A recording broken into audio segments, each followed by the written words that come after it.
Hello students.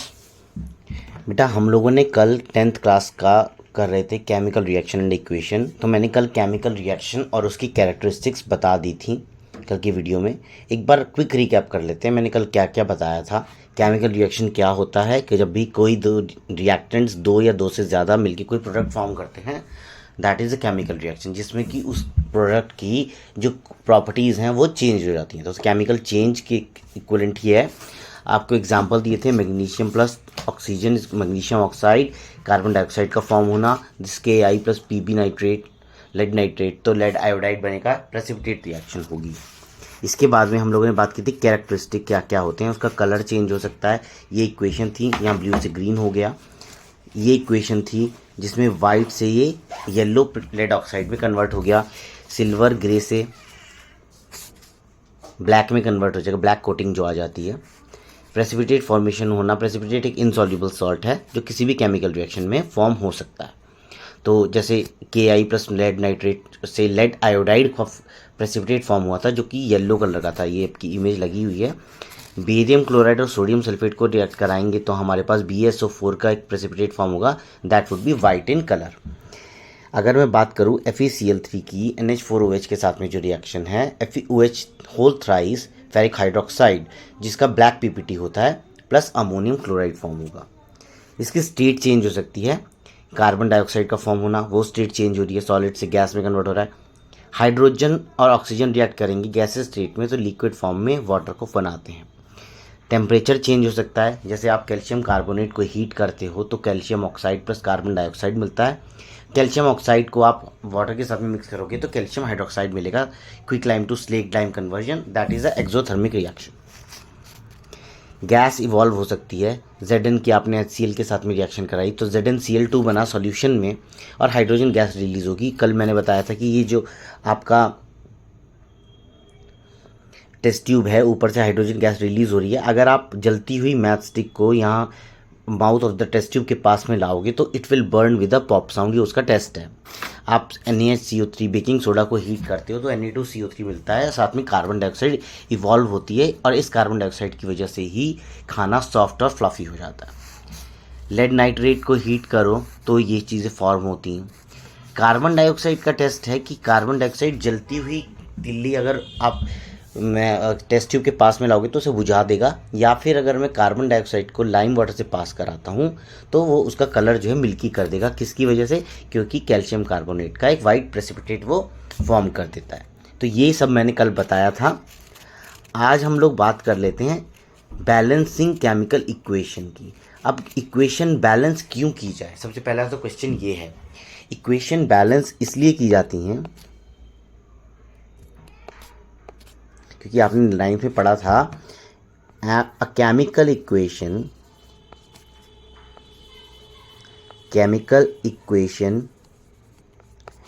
Need to be balanced in accordance with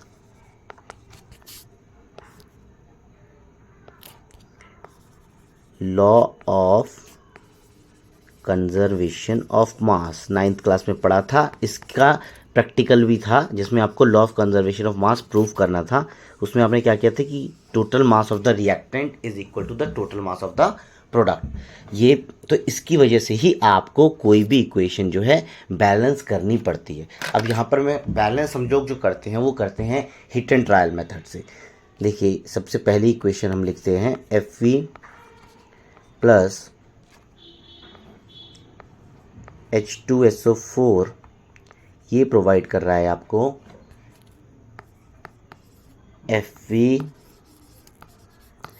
FeSO4 whole thrice plus H2।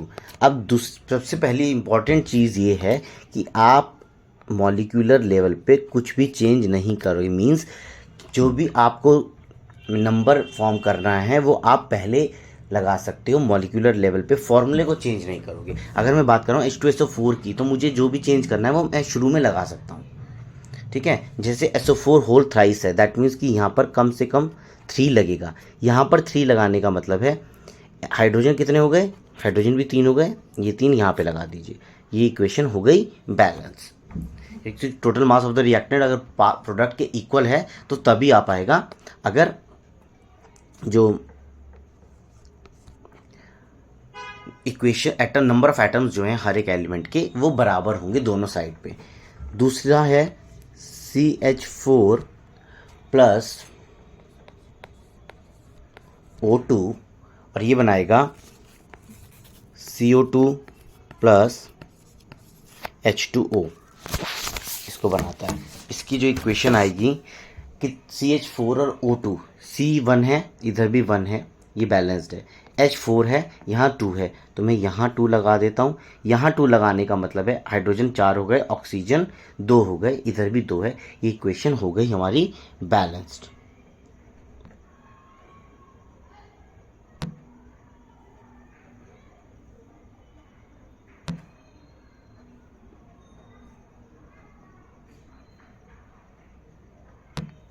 तीसरी equation जो आएगी आपकी वो आएगी, आप SiCl4 plus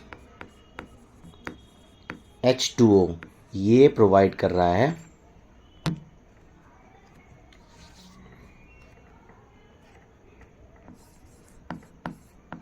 SiO2 plus HCl, ये प्रोवाइड करेगा, ये आपको बैलेंस करनी है। अब इसको बैलेंस करने के लिए हमारे पास सिलिकॉन यहाँ पर एक है, यहाँ पर भी एक है, ये हमारी बैलेंस्ड है। क्लोरीन 4 है, इधर HCl है, तो आप HCl का फॉर्मूला चेंज नहीं करेंगे, 4 पहले लगाएंगे। ये 4 पहले लगाने का मतलब है ये 4 हाइड्रोजन के साथ भी चले गए और क्लोरीन के साथ भी चले गए। नाउ हाइड्रोजन आर 4 और ऑक्सीजन आर 2, यहाँ पर है केवल 1 मॉलिक्यूल ऑफ वाटर, तो इसका मतलब मैं यहाँ 2 लगा दूंगा, तो 2 2 जब 4 हाइड्रोजन हो गया, ऑक्सीजन 2 ही रह जाएगा। ये इक्वेशन होगी मेरी बैलेंस। अब हम देख लेते हैं कि कहीं पर अगर हमारे पास अपॉन में कोई नंबर आ रहा हो, जैसे NH3 plus O2 gives NO2 plus H2O। अब इस इक्वेशन को बैलेंस करने के लिए देखिए, यहाँ N 1 है, यहाँ N 1 है, O यहाँ 2 है, यहाँ 3 है, तो 3 और यहाँ 2, यहाँ दैट मीन्स कि 6 तो कम से कम चाहिए। देखिए हाइड्रोजन भी देखो, यहाँ 2 है, यहाँ 3 है, ठीक है, कम से कम 6 चाहिए होगा। 6 का मतलब है यहाँ पर आपको 2 से मल्टीप्लाई करना पड़ेगा, यहाँ से 2 से मल्टीप्लाई होकर ये NB2 हो गया, दैट मीन्स हमें यहाँ पर NB2 करना पड़ेगा। नाउ 2 2 जा 4 और 1 5, ये हमारे पास ये हाइड्रोजन क्योंकि यहाँ पे 6 हैं, मैं यहाँ पे 3 लगा दूंगा। यहाँ करने पे ऑक्सीजन मेरे 7 हो गए, तो मैं इसको करूँगा 7/2, और 7/2 का मतलब है कि मुझको इस पूरी इक्वेशन को 2 से मल्टीप्लाई करना पड़ेगा। क्यों करूँगा? क्योंकि मैं अपॉन में कुछ भी नहीं छोड़ूंगा। अगर इन केस आ जाता है तो आपके डिनोमिनेटर में जो नंबर दिया हुआ है आप उससे पूरी इक्वेशन को मल्टीप्लाई कर दोगे, तो ये बन जाएगा 4NH3 plus this would be 7O2 gives 4NO2 plus 6H2O। ये हमारी इक्वेशन बैलेंस होगी। ज़्यादातर इक्वेशन 10th क्लास की जो सिलेबस में है वो आ जाती हैं आपकी हिट एंड ट्रायल मेथड से, सारी इक्वेशन बैलेंस हो जाएंगी। अब इसके बाद में हम लोग आ जाते हैं टाइप ऑफ केमिकल रिएक्शन पे। टाइप ऑफ केमिकल रिएक्शन ये जो आपकी केमिकली कोई भी रिएक्शन होगी वो किस टाइप की होती है। सबसे पहला एग्जांपल है कॉम्बिनेशन रिएक्शन। नाम बता रहा है कि चीज़ें कंबाइन हो रही है, यानी रिएक्टेंट कंबाइन हो रहा है एंड फॉर्मिंग वन प्रोडक्ट। तो मैं अगर जनरल इक्वेशन की बात करता हूँ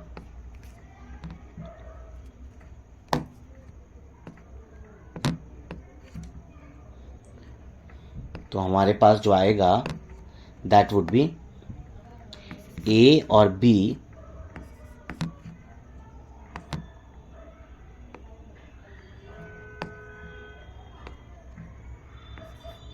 A plus B is giving C।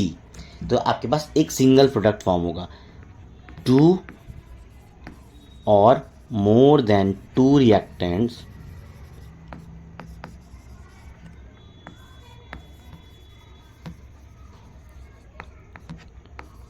Form a single product. अब ये जो है आपका, this is your key term, मतलब आपका कॉम्बिनेशन रिएक्शन का मेन पॉइंट यही है कि there is a single product formation. इसके एग्जांपल अगर मैं लिखना चाहूँ रिएक्शंस जो हैं वो है, अगर मैं Mg को बर्न करता हूँ तो I will get 2MgO। Why this is a combination reaction? Because only a single product is formed. अगर हम कैल्शियम ऑक्साइड को वाटर में मिक्स करते हैं तो what we will get? We will get calcium hydroxide. This is a chemical reaction, combination reaction, only single product would be formed. तो ऐसी जो रिएक्शन है those are combination reaction. Carbon plus oxygen gives CO2। This is a chemical reaction of type combination reaction. ठीक है। अब combination reaction में इसमें जो हम पहले वाले की बात कर रहे हैं, इसमें हीट एब्जॉर्ब हो रही है। जब हमारा कैल्शियम हाइड्रोक्साइड फॉर्म होगा तो इसमें हीट रिलीज होगी। This calcium oxide is your quicklime and calcium hydroxide is your slaked lime। अब जो हमने कार्बन डाइऑक्साइड का टेस्ट के लिए बोला था कि कैल्शियम हाइड्रोक्साइड या कैल्शियम ऑक्साइड, अगर मैं बोलूँ calcium oxide plus carbon dioxide हम रिएक्ट कराएंगे तो we will get calcium carbonate. एक वाइट पीपीटी था। This is also an example of combination reaction. ये सारे टाइप इसलिए थे कॉम्बिनेशन के क्योंकि there was single product formed in all these reaction. यहाँ केवल MgO बना है, यहाँ केवल CaOH होल ट्वाइस बना है, यहाँ कार्बन डाइऑक्साइड बना है, यहाँ कैल्शियम कार्बोनेट बना है। तो ऐसी जितनी भी रिएक्शंस होंगी जहाँ पर केवल एक ही प्रोडक्ट बनेगा वो तुम्हारी कॉम्बिनेशन रिएक्शन होंगी। इसके बाद में अब हम बात कर रहे हैं दूसरी रिएक्शन की जो होती है डीकम्पोजिशन रिएक्शन। अब ये डीकम्पोजिशन जो रिएक्शन है ये कॉम्बिनेशन का रिवर्स होती है, या आप बोल सकते हो रेसिप्रोकल होती है। वाई? क्यों? इसकी जो इक्वेशन होती है वो ये होती है, A gives B plus C, यानी कि there is a one reactant and it is giving 2 और मोर प्रोडक्ट। उल्टा है जस्ट कॉम्बिनेशन का। कॉम्बिनेशन में टू और मोर रिएक्टेंट्स एंड 1 प्रोडक्ट। तो decomposition reaction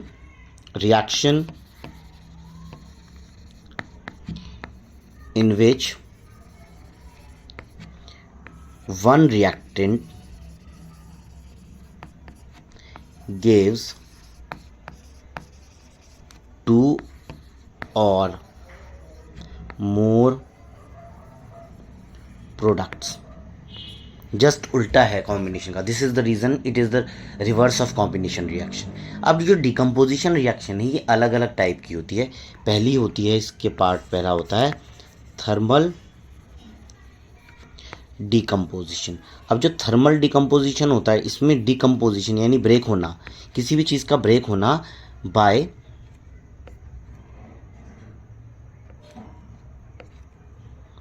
due to application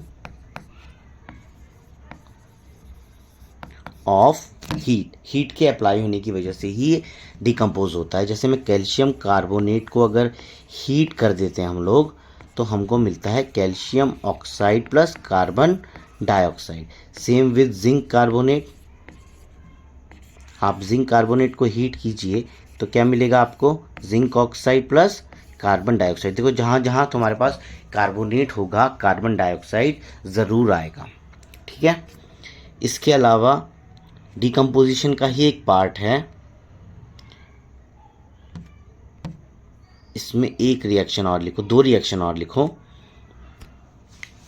अगर मैं लेड नाइट्रेट को हीट करता हूँ 2PbNO3 होल ट्वाइस, इसको हम लोग हीट करते हैं तो क्या होता है? बनता है 2PbO जो कि येलो कलर का होता है। इसमें लिखने की ज़रूरत नहीं है कलर, प्लस 4NO2 ये गैस है, प्लस ऑक्सीजन गैस। अब ये जो 4NO2 रिलीज हुई है, इसकी वजह से we will see brown fumes. ठीक है, तो ये इसलिए इम्पॉर्टेंट है। अगर आप फेरस सल्फेट के को हीट करते हो, FeSO4 को आपने हीट किया तो आपको मिलेगा Fe2O3 plus SO2 plus SO3, sulphur dioxide and sulphur trioxide. तो ये किस टाइप की रिएक्शन थी आपकी? ये थी थर्मल डिकम्पोजिशन। और जितनी भी थर्मल डिकम्पोजिशन रिएक्शन होती हैं वो सब एंडोथर्मिक होती हैं, यानी कि ये रिएक्शन होंगी ही तब possible when there is a application of heat, लिखा हुआ है यहाँ पे। अब आ जाते हैं दूसरी रिएक्शन पे।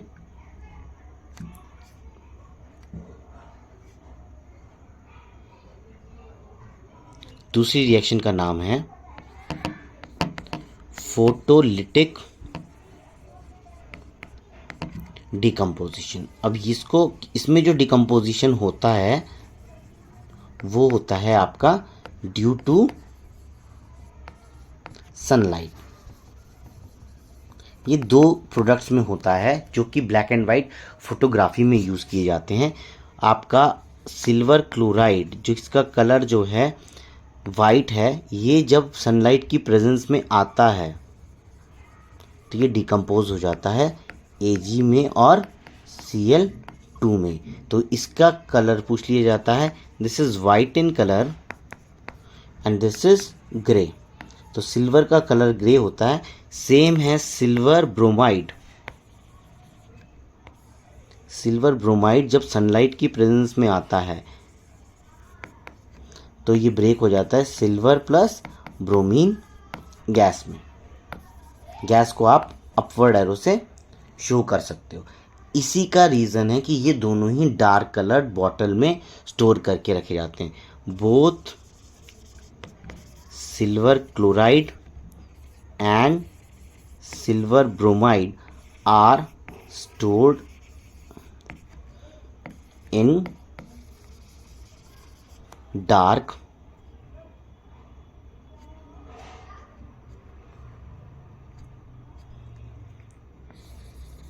Coloured bottles.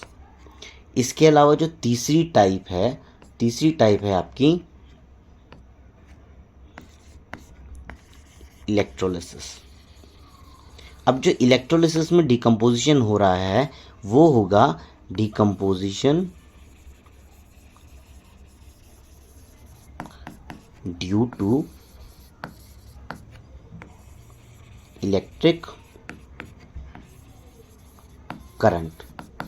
आप इसको अंडरलाइन कर सकते हैं। ये these are the keywords underline होंगे तो चेकर को आपकी कॉपी चेक करने में आसानी रहेगी।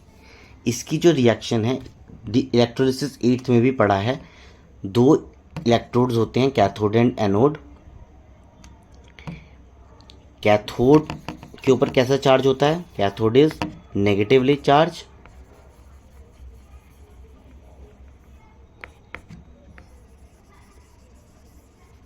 whereas anode is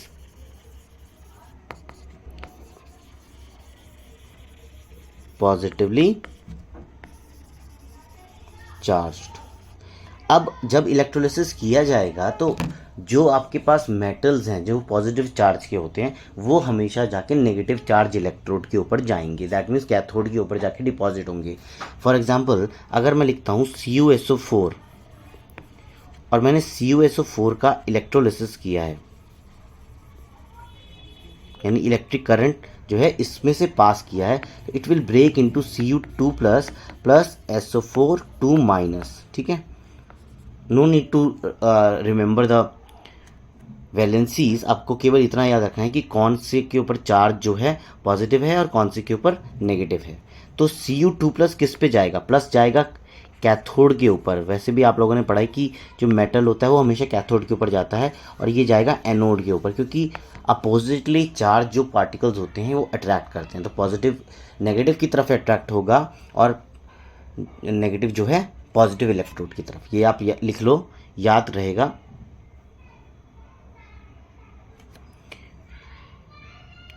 negatively charge, ज़्यादातर नॉन मेटल होते हैं, ठीक है, वो कहाँ पे deposited at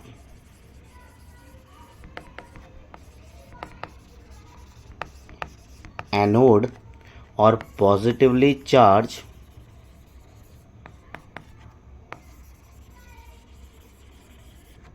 deposited at cathode. ये दो रहते हैं, इस साल एमसीक्यू आया था इसका। इसके अलावा जो टाइप ऑफ रिएक्शंस होते हैं वो अलग और टाइप्स की भी होते हैं। एक होता है डिस्प्लेसमेंट। डिस्प्लेसमेंट रिएक्शन पढ़ने से पहले हमको रिएक्टिविटी सीरीज़ पढ़ लेनी चाहिए। और रिएक्टिविटी सीरीज़ होती क्या है? Reactivity series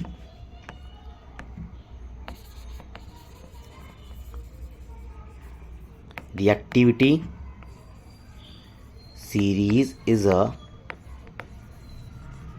descending order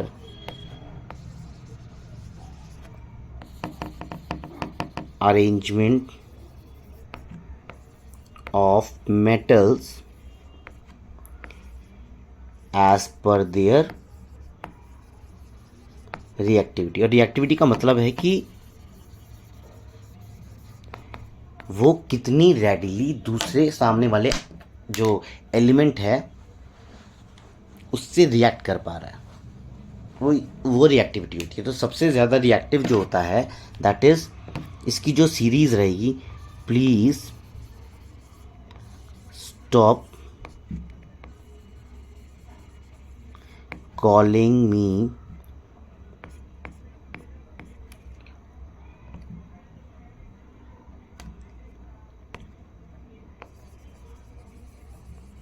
careless zebra, instead try learning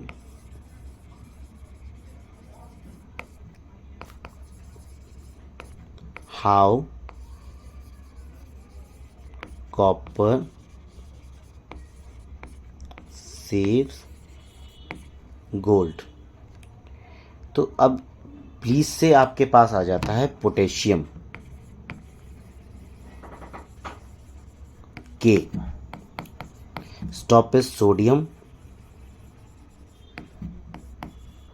Na, this is calcium Ca, magnesium Mg, careless is silent, zebra is zinc Zn,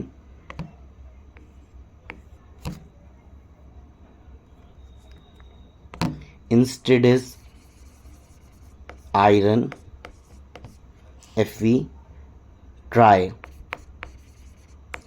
tin Sn, learning is lead Pb, how is hydrogen, this is H, copper is Cu, save से आपके पास आएगा silver Ag, gold is Au। इसके बाद में platinum. These are the very least reactive elements, easily react नहीं करते हैं, करते तो हैं लेकिन उतने रेडिली नहीं करते जितने बाकी के मेटल्स जो हैं वो रिएक्ट कर जाते हैं। तो इसके बेसिस पे आपके आएगी डिस्प्लेसमेंट रिएक्शन। अब जो डिस्प्लेसमेंट रिएक्शन है, अगर मैं जनरल इक्वेशन की बात करूं तो जनरल इक्वेशन लिखी जाती है ए एक एलिमेंट है plus B C, this is forming A B plus C या फिर ए सी प्लस बी, जो भी कैटायन एनायन है। बस ज़रूरत इसकी होती है कि जो सिंगल एलिमेंट प्रेजेंट है that should be highly reactive, वो हाईली रिएक्टिव होगा तो दूसरे एलिमेंट को डिस्प्लेस कर पाएगा। इसका हाईली रिएक्टिव होना ज़रूरी है। इसका एग्जांपल है, अगर मैं कॉपर सल्फेट में आयरन डाल देता हूँ तो ये क्या होगा, तो बनाएगा ये FeSO4 प्लस Cu, ठीक है। सेम ZnSO4 में अगर आयरन डाल दें तो क्या होगा, तो कुछ नहीं होगा, because iron, try learning, zinc ज़्यादा रिएक्टिव है, आयरन कम रिएक्टिव है, ये इसको डिस्प्लेस नहीं कर पाएगा। ठीक है। AgNO3 के सॉल्यूशन में हमने कॉपर के कुछ कॉइन्स डाल दिए। After some time we will observe copper nitrate का सॉल्यूशन फॉर्म होगा और साथ में Ag जो है डिपॉजिट हो जाएगा। तो आप यहाँ पर भी देखते हो कि जो आप आयरन की फिलिंग डालते हो उसमें जो है कॉपर की रेडिश ब्राउन कलर जो है वो डिपॉजिट हो जाता है। ठीक है। तो ये हो गया डिस्प्लेसमेंट रिएक्शन, जिसमें कि एक एलिमेंट होता है एंड वन इज कंपाउंड, और जो कंपाउंड का एलिमेंट होता है that is less reactive than the element. तो जो हाईली रिएक्टिव एलिमेंट है will displace the low reactive element from the compound, and this is an example of displacement reaction. दूसरी type की रिएक्शन जो है that is the double displacement reaction.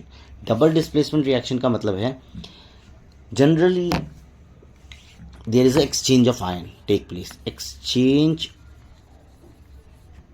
of ions, exchange of ions होता है double displacement reaction में। अगर आप कर रहे हो पोटेशियम आयोडाइड की रिएक्शन करा रहे हो लेड नाइट्रेट के साथ में, तो हमारे पास फॉर्म होता है लेड आयोडाइड प्लस 2KNO3। अब ये जो लेड आयोडाइड है ये एक प्रेसिपिटेट फॉर्म होता है, किस कलर का, येलो कलर का। ठीक है। दूसरा, अगर मैं बेरियम क्लोराइड और Na2SO4 को आपस में रिएक्ट कराता हूं तो हमको क्या मिलेगा, ट्वाइस NaCl प्लस BaSO4, ये आपका एक प्रेसिपिटेट आएगा। इसका कलर कैसा होता है, इसका कलर होता है वाइट। और एक और रिएक्शन लिखवा देते हैं,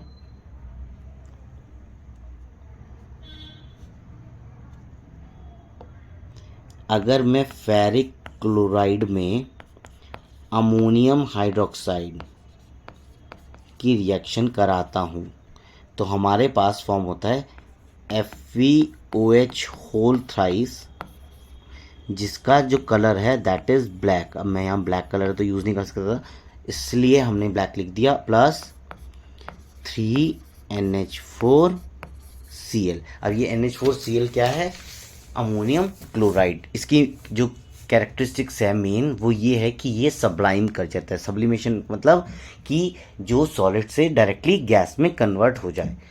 अब एक चीज़ और ध्यान रखने वाली होगी, डबल डिस्प्लेसमेंट की जो रिएक्शंस होती हैं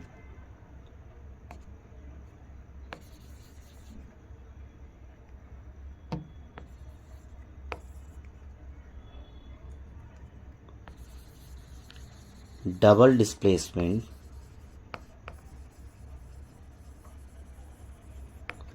reactions form precipitate generally.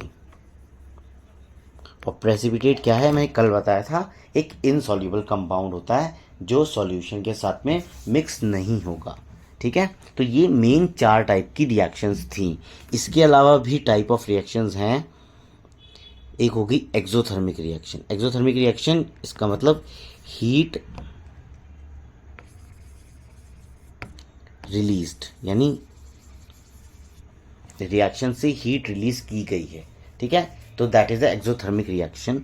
Example है जब हम कैल्शियम ऑक्साइड में वाटर को ऐड करेंगे तो कैल्शियम हाइड्रोक्साइड मिलता है और साथ में हीट भी जनरेट होती है। तो this reaction is an example of combination reaction as well as exothermic reaction. जो रेस्पिरेशन है वो भी एक्सोथर्मिक रिएक्शन है। C6H12O6 glucose plus 6O2 gives energy. इसके अलावा एंडोथर्मिक रिएक्शन। एंडोथर्मिक रिएक्शन में क्या होता है कि हीट जो होती है दैट इज एब्जॉर्ब। और मैंने बताया था जितनी भी आपकी जो डिकम्पोजिशन रिएक्शन थी वो थर्मल डिकम्पोजिशन, वो सभी एंडोथर्मिक थी, यानी कि इन्होंने सबने हीट एब्जॉर्ब किया था। चाहे आपने कैल्शियम कार्बोनेट को हीट कर दिया तो आपका क्या बन गया, calcium oxide plus carbon dioxide, या मैं बोलूँ लेड नाइट्रेट को हीट कर दिया तो हमें क्या मिल गया, lead oxide plus 4NO2 plus O2। अब ये 4NO2 की वजह से ही हमको उसमें ब्राउन फ्यूम जो हैं ऑब्जर्व होती हैं। तो ये हो गया, एक हो गया ऑक्सीडेशन रिएक्शन। ऑक्सीडेशन रिएक्शन जो होती हैं जब भी किसी भी रिएक्शन में एडिशन ऑफ ऑक्सीजन हो रहा है, या फिर मैं कह रहा हूं रिमूवल ऑफ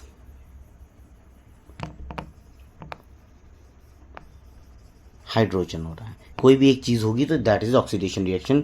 जैसे Mg में को मैंने बर्न किया तो क्या मिल गया हमारा 2MgO।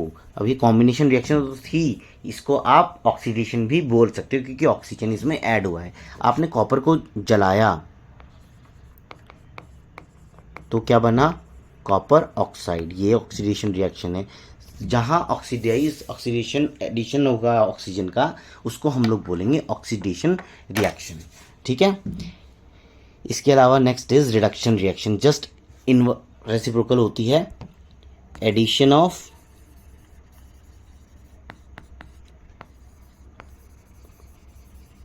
हाइड्रोजन या फिर और रिमूवल ऑफ ऑक्सीजन, इसको हम लोग बोलते हैं रिडक्शन रिएक्शन। और जो जिनका रिडक्शन होता है, जिन एलिमेंट्स का रिडक्शन होता है, दैट इज ऑक्सीडाइजिंग एजेंट, या मैं बोल सकता हूँ कि जो ऑक्सीजन प्रोवाइड कराता है उसको हम लोग ऑक्सीडाइजिंग एजेंट बोलते हैं। अगर MnO2 से ये फॉर्म हो गया है MnCl2, तो यानी इसमें ऑक्सीजन हट गया है, तो ये रिडक्शन हुआ है, इसमें MnO2 का रिडक्शन हो गया है। ठीक है, सेकेंड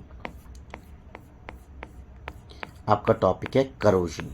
करोजन वो फिनोमेना है जिसमें कि कोई भी एलिमेंट किसी सराउंडिंग एलिमेंट के साथ में रिएक्ट कर गया और उस रिएक्शन की वजह से उसमें कुछ चेंजेस आ गए। कोरोजन फूड में भी होता है, कोरोजन एलिमेंट्स में भी होता है, और जब ये कोरोजन का प्रोसेस लोहे में होता है, आयरन में, then it is known as rusting. So question is copper develops a green coating, क्यों भाई, किसकी वजह से,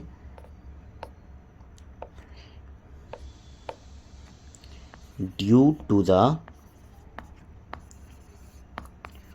formation of basic copper carbonate, underline. और इसकी इक्वेशन है, आप जब कॉपर ऑक्सीजन कार्बन डाइऑक्साइड और मॉइस्चर से रिएक्ट करता है तो क्या बना देता है, CuCO3 dot CuOH whole twice. इसकी वजह से जो कॉपर है उसके अंदर ग्रीन कोटिंग फॉर्म हो जाती है। तो यहाँ पे इसके नीचे लिख देना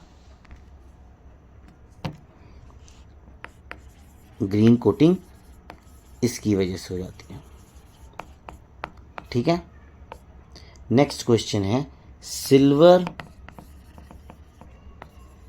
बिकम्स ब्लैक when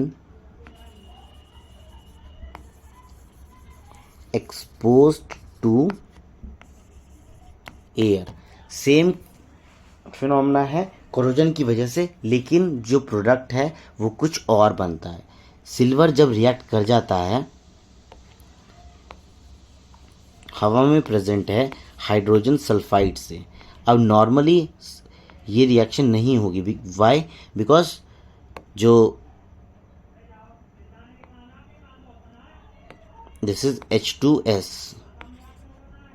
तो ये इसको डिस्प्लेस कर देगा और क्या बनाएगा, सिल्वर सल्फाइड बनाएगा प्लस हाइड्रोजन गैस बनाएगा। नॉर्मली सिल्वर जो है हाइड्रोजन को डिस्प्लेस नहीं कर पाता। This is silver sulphide due to the formation of silver sulphide. और सिल्वर सल्फाइड की वजह से कैसी लेयर आएगी, ब्लैक लेयर फॉर्म हो जाएगी। तो ये इसका आंसर है। अब जब ये कोरोजन का जो प्रोसेस है,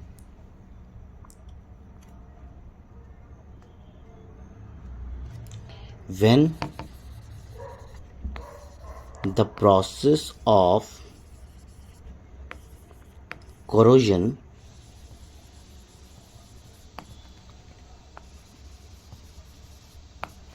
takes place in iron, it is called